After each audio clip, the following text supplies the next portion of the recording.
Hello students, I am Manisha Yadav. Today is my topic on volume and capacities related respiration. श्वसन संबंधी आयतन और क्षमताएं। श्वसन से रिलेटेड जो भी वॉल्यूम्स होती हैं और जो क्षमताएं होती हैं उन सभी की स्टडी आज हम इस वीडियो के अंदर करने वाले हैं। तो सबसे पहले हम वॉल्यूम्स के बारे में पढ़ेंगे। देखो बच्चों, वॉल्यूम्स को समझने के लिए आपको लंग्स की स्ट्रक्चर अच्छे से माइंड में होनी चाहिए और इसके जो वॉल्यूम्स को जो मापने के लिए जो यंत्र यूज होता है उसे स्पायरोमीटर या फिर स्पायरोग्राम भी कहते हैं। फेफड़ों से रिलेटेड हम 4 प्रकार के आयतनों के बारे में स्टडी करेंगे। आयतन 4 प्रकार के होते हैं। फर्स्ट होता है ज्वारीय आयतन, जिसे टीवी टिडल वॉल्यूम भी कहते हैं। सेकंड होता है निश्वसन आरक्षित आयतन, जिसे IRV कहते हैं। थर्ड उच्छ्वसन आरक्षित आयतन, जिसे ERV भी कहते हैं। एंड फोर्थ होता है अवशेषी आयतन या अवशिष्ट आयतन या RV रेसिडुअल वॉल्यूम। तो हम इस वीडियो के अंदर इन चारों वॉल्यूम्स की स्टडी 1 बाय 1 करने वाले हैं।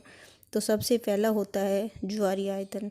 देखो बच्चों, ज्वारीय आयतन होता क्या है? यह एक तरह से जो सामान्य सांस लेते हैं ना हम, कि जैसे हमने सांस ली वैसे ही सांस छोड़ी, तो इस तरह से जो हमारे लंग्स है उनके अंदर एयर रहती है।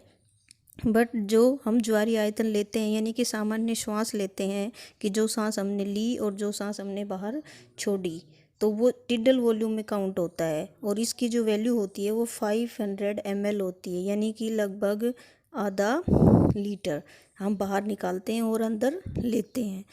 देखिए बच्चों, यहाँ पे इम्पोर्टेंट बात ये है कि जो स्वस्थ मनुष्य होता है वो 1 मिनट में 12 से 16 बार सांस लेता है। तो एक बार में वो 500 ml ले रहा है, तो 1 मिनट में कितने लेगा?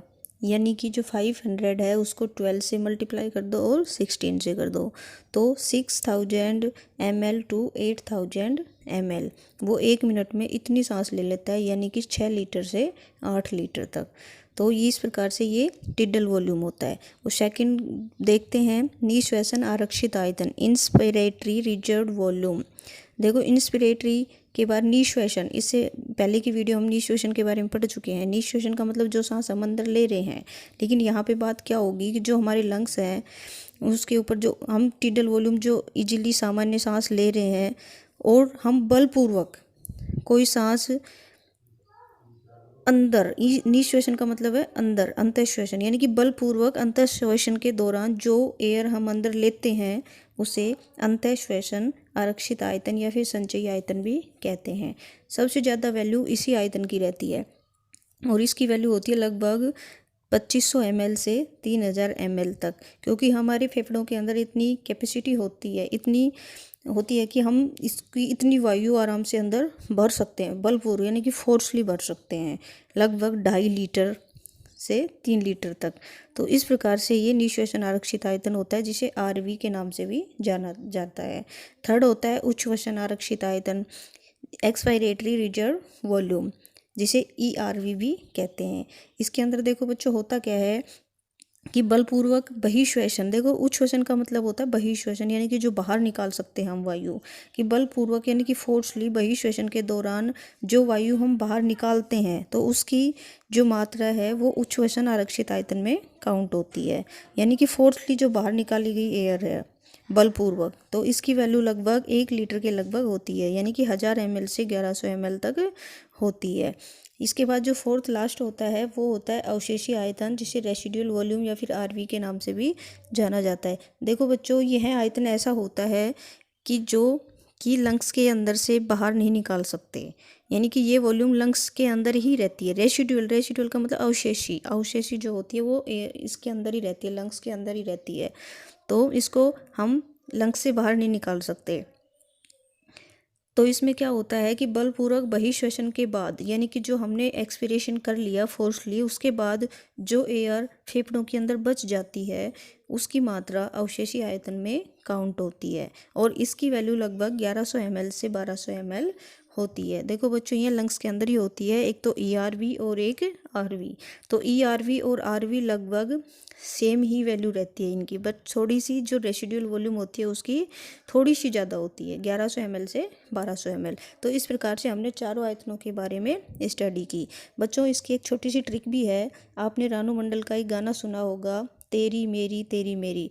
तो उस तेरी वर्ड से एक ट्रिक बनाई गई है, उसको ध्यान से समझने की कोशिश करें।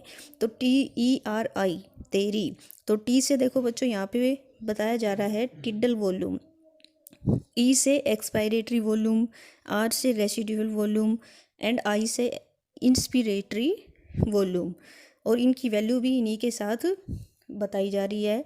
Tidal volume 500 ml, expiratory volume 1000 ml से 1100 ml, रेसिडुअल वॉल्यूम 1100 ml से 1200 ml and last inspiratory volume 2500 ml से 3000 वॉल्यूम, जो कि सबसे ज़्यादा होती है IRV, इंस्पिरेटरी वॉल्यूम। तो इस ट्रिक से आप इस पूरे वॉल्यूम्स को एक साथ याद कर सकते हैं। वॉल्यूम्स के बाद हम इसकी क्षमताओं के बारे में स्टडी कर लेते हैं। तो देखो बच्चों, सबसे पहले फेफड़ों की जो क्षमता होती है वो क्या होती है? Pulmonary capacity.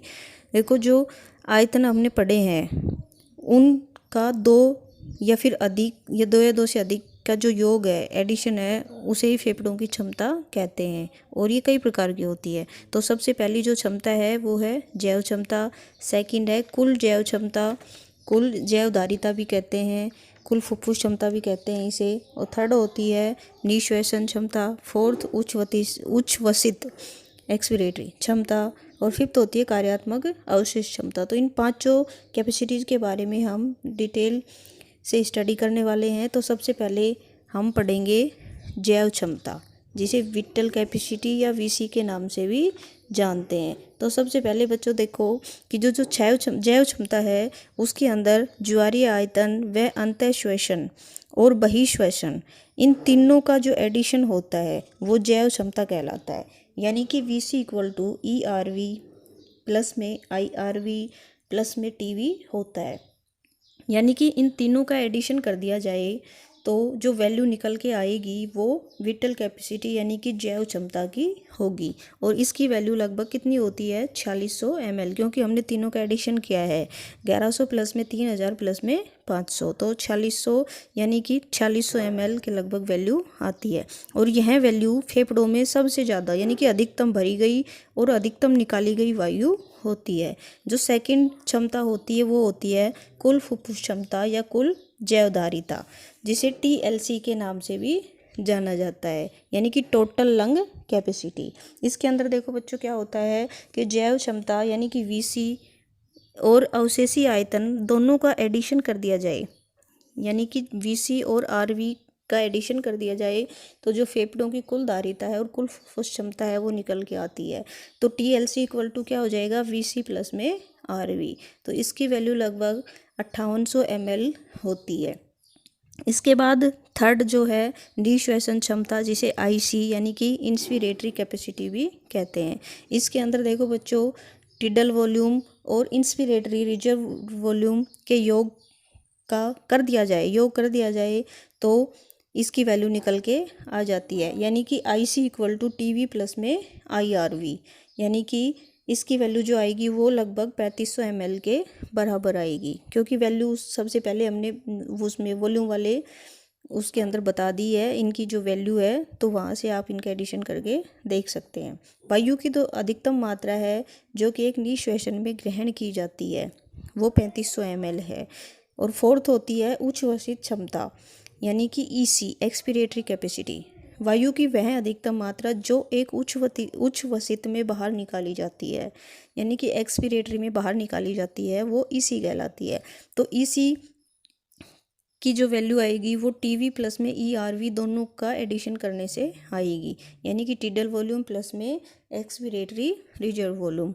तो इस तरह से इसकी वैल्यू जो आएगी वो 1600 ml के लगभग आएगी। जो फिफ्थ होती है वो होती है कार्यात्मक अवशिष्ट क्षमता, जिसे FRC यानी कि फंक्शनल रेसिडुअल कैपेसिटी के नाम से भी जानते हैं।